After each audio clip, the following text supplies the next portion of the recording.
Friends, welcome back to our YouTube channel economics आसान है। Guys, आज हम मैक्रो इकोनॉमिक्स को स्टार्ट करने वाले हैं और फर्स्ट चैप्टर को स्टार्ट करेंगे, जो कि हमारा क्या है, chapter 1 circular flow of income की इनकम किस तरीके से सर्कल में फ्लो करती है। इसको समझने से पहले गाइस कुछ इंपॉर्टेंट टर्म्स है, उनको समझेंगे, देन हम सर्कुलर फ्लो ऑफ इनकम पर आएंगे। तो सबसे पहले बात करें हम, क्योंकि मैक्रो इकोनॉमिक्स स्टार्ट कर रहे हैं, तो टर्म जो मैक्रो है उसका मीनिंग क्या है सबसे पहले वही समझ लेते हैं, क्योंकि भाई पूरा सब्जेक्ट पढ़ना है तो पता तो होना चाहिए कि मैक्रो इकोनॉमिक्स होती क्या है। तो मैक्रो इकोनॉमिक्स की बात करें, macro economics derive from Greek word. Generally जो इकोनॉमिक्स के वर्ड है वो ग्रीक लैंग्वेज से ही आए, तो मैक्रो इकोनॉमिक्स ग्रीक लैंग्वेज से ही डिराइव हुआ है, जो कि क्या है, मैक्रोज। मैक्रोज का मतलब क्या होता है, लार्ज, कि हम यहाँ पर जो स्टडी करते हैं ना मैक्रो इकोनॉमिक्स में, वो लार्ज लेवल पर स्टडी करते हैं। क्योंकि जब हम बात करते हैं माइक्रो इकोनॉमिक्स की तो इंडिविजुअल लेवल पर स्टडी करते थे, कि इंडिविजुअल कंज्यूमर या इंडिविजुअल फर्म की स्टडी करते थे। बट यहाँ पर जब हम स्टडी करेंगे मैक्रो इकोनॉमिक्स में, तो लार्ज मतलब कि इकोनॉमी एज अ होल की स्टडी करेंगे, पूरी इकोनॉमी की स्टडी करते हैं यहाँ पर हम मैक्रो इकोनॉमिक्स में।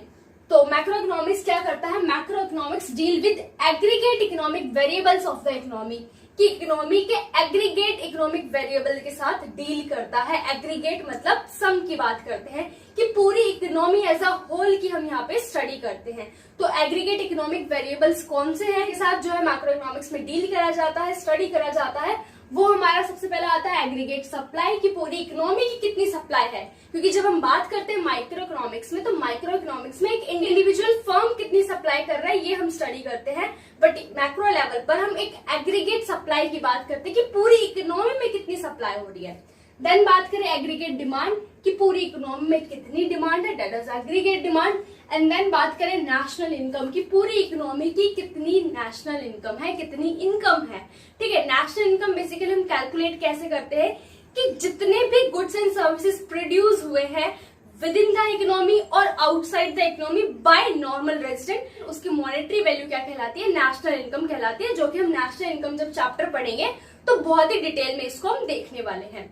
देन हम बात करने वाले हैं कि इकोनॉमी में क्या होते हैं, 4 सेक्टर्स ऑफ एन इकोनॉमी होते हैं, कि इकोनॉमी में 4 सेक्टर होते हैं। कौन कौन से होते हैं, सबसे पहले हम बात करें हाउस होल्ड की। हाउस होल्ड कौन होता है, वो पर्सन हो सकता है, वो इंस्टीट्यूशन हो सकता है, जो क्या करता है, supply factors of production to the firm, जो फैक्टर्स ऑफ प्रोडक्शन को फर्म को सप्लाई करता है। अभी फैक्टर्स ऑफ प्रोडक्शन क्या होते हैं, वो फैक्टर्स जो प्रोडक्शन करने में हेल्प करे। फॉर एग्जांपल के लिए मेरे को अगर बिस्किट का प्रोडक्शन करना है, तो सबसे पहले क्या चाहिए, एक लैंड चाहिए।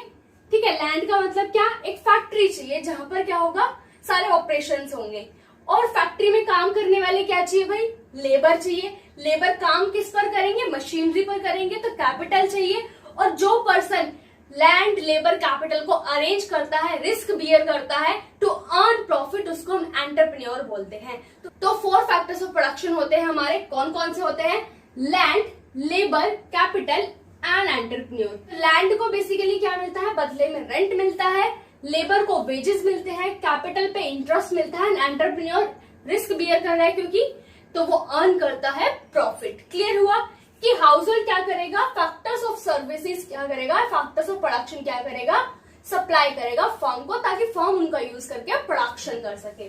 देन आता है buy goods and services from the firm. अब क्योंकि फर्म क्या कर रही है, गुड्स एंड सर्विसेज का प्रोडक्शन कर रही है, बट किस के लिए कर रही है, ताकि जो हाउस होल्ड है उसको कंज्यूम करके अपने वांट्स को सेटिस्फाई कर सके। तो हाउस होल्ड क्या करता है, फैक्टर्स ऑफ प्रोडक्शन को सप्लाई करता है फर्म को, और फर्म से क्या खरीदता है, गुड्स एंड सर्विसेज खरीदता है अपने वांट्स को सेटिस्फाई करने के लिए।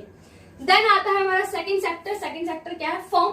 क्योंकि फर्म क्या करता है, एम्प्लॉय करता है फैक्टर्स ऑफ प्रोडक्शन को, फैक्टर्स ऑफ प्रोडक्शन को एम्प्लॉयमेंट प्रोवाइड कर रहा है ना, उनको यूज कर रहा है ताकि प्रोडक्शन हो सके। किसका प्रोडक्शन हो सके, carry out production of goods and services, goods and services का प्रोडक्शन हो सके, ताकि वो उनको सेल करके क्या कर सके, अर्न कर सके प्रॉफिट। क्लियर हुआ।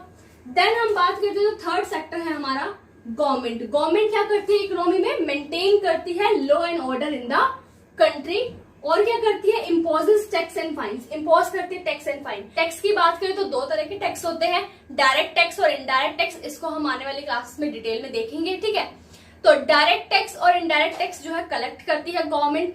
फाइन्स की बात करें, फॉर एग्जाम्पल किसी ने ट्रैफिक लाइट वायलेट कर ली तो फाइन चार्ज होता है वहां पे। तो गवर्नमेंट जो है लॉ एंड ऑर्डर तो मेंटेन करती है, किस तरीके से करती है, टैक्स इम्पोज करके, फाइन लगा के, ठीक है। तो इस तरीके से क्या होता है, गवर्नमेंट पूरी इकोनॉमी को मैनेज करती है, एडमिनिस्ट्रेशन करती है। क्लियर हुआ। देन बात करते हैं हमारा जो फोर्थ सेक्टर वो है एक्सटर्नल सेक्टर, क्योंकि अब तक जब हमने बात करी हाउस होल्ड की, फर्म की या गवर्नमेंट की, वो तो हमारे विद इन द इकोनॉमी है। बट एक्सटर्नल सेक्टर, ये हम बात कर रहे हैं आउटसाइड द इकोनॉमी, हम किसके साथ ट्रांजैक्शन करेंगे, क्योंकि अब तक तो हम हाउस होल्ड, फर्म और गवर्नमेंट के साथ ही सारी ट्रांजैक्शन हो रही थी।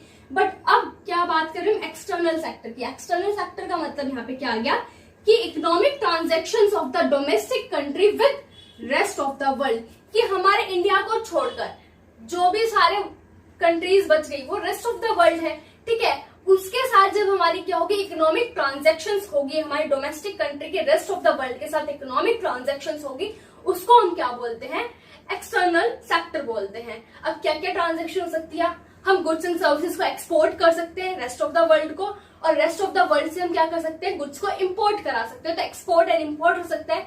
तो ये सारी ट्रांजैक्शन हमारी हो सकती है रेस्ट ऑफ द वर्ल्ड के साथ, ठीक है। जब हम बात करते हैं हाउस होल्ड की, फर्म की और गवर्नमेंट की, तो विद इन द इकोनॉमी बात करें तो हमारी इकोनॉमी क्या रहती है, क्लोज्ड इकोनॉमी होती है। तो क्लोज्ड इकोनॉमी में हमारे क्या आता है, हाउस होल्ड सेक्टर आता है, फर्म आती है और गवर्नमेंट आती है, क्योंकि यहाँ पे इकोनॉमी क्लोज है कि सिर्फ विद इन द हमारी जो इकोनॉमी है क्या हो रही है, ट्रांजैक्शंस हो रही है। बट जब हम बात करते हैं हाउस होल्ड की, फर्म की, गवर्नमेंट की और एक्सटर्नल सेक्टर मतलब रेस्ट ऑफ द वर्ल्ड के साथ भी अगर ट्रांजैक्शंस हो रही है, तो ये चारों मिलकर क्या बनाते हैं, ओपन इकोनॉमी बनाते हैं। मतलब अब इकोनॉमी ओपन है कि हमारी domestic country rest of the world के साथ भी ट्रांजैक्शंस कर सकती है। सो गाइज आज हमने डिटेल में देखा कि मैक्रो इकोनॉमिक्स का मीनिंग क्या है, क्या उसके इकोनॉमिक वेरिएबल्स हैं। देन हमने 4 सेक्टर्स ऑफ एन इकोनॉमी को बहुत ही अच्छे डिटेल में समझा।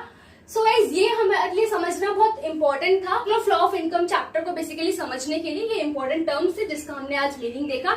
नेक्स्ट क्लास में हम कंटिन्यू करेंगे कि हम समझेंगे सर्कुलर फ्लो ऑफ इनकम होता क्या है, क्या उसके टाइप्स है, इसको हम डिटेल में देखने वाले हैं। सो गाइज आज के लिए इतना ही, मिलते हैं नेक्स्ट क्लास में। Thank you.